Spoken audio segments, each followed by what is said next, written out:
Kayo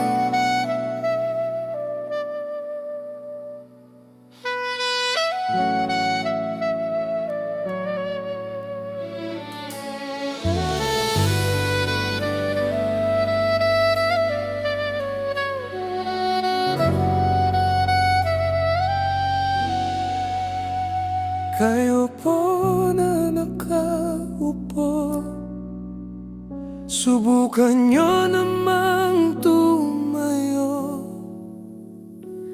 At baka matanaw na nyo ang tunay na kalagayan ko. Ganito kasi yan.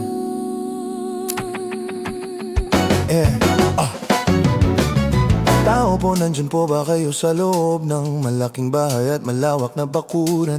Mataas na pader, pinapaligiran at nakapilang mga mamahaling sasakyan. Mga patay na laging bulong, ng bulong wala namang kasal pero marami ang nakabarong. Lumakas man ang ulan ay walang butas ang bubong, mga plato't kutsara na hindi kilalang tutong. At ang kanin ay simputi ng gatas na nasa kahon, at kahit na hindi Pasko sa lamesa ay may hamon. Ang sarap sigurong manirahan sa bahay na ganyan, sabi pa nila ay dito mo rin matatagpuan. Ang tao na nagmamayari ng isang upuan, na pag may pagkakatao'y pinag-aagawan. Kaya naman hindi niya pinakakawalan, kung makikita ko lamang siya ay aking sisigawan. Kayo po na nakaupo, subukan nyo namang tumayo.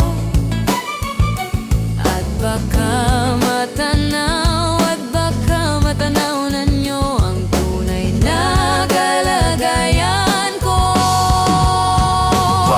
Mawalang galang na po sa taong nakaupo. Alam nyo bang pantakal ng bigas namin ay di puno? Ang dingding ng bahay namin ay pinagtagpi-taping yero. Sa gabi ay sobrang init na tumutunaw ng yelo, na di kayang bilhin upang ilagay sa inumin. Pinakulong tubig sa lumang takuring uling-uling, gamit lang pangatong na inanod lamang sa estero, na nagsisilbing kusina sa umaga'y aming banyo. Ang aking inay na may kayamanan, isang kaldero na nagagamit lang pag ang aking ama ay sumweldo. Pero kulang na kulang pa rin, ulam na tuyot asin, ang 50 pesos sa maghapoy pagkakasyahin. Di ko alam kung talagang maraming harang o mataas lang ang bako do. Nagbubulag-bulagan lamang po kayo, kahit sa dami ng pera nyo walang doktor na makapagpapalinaw ng mata nyo. Kaya huwag kang masyadong halata, bato-bato sa langit. Ang matama ay huwag magalit. O bato-bato sa langit, ang matama ay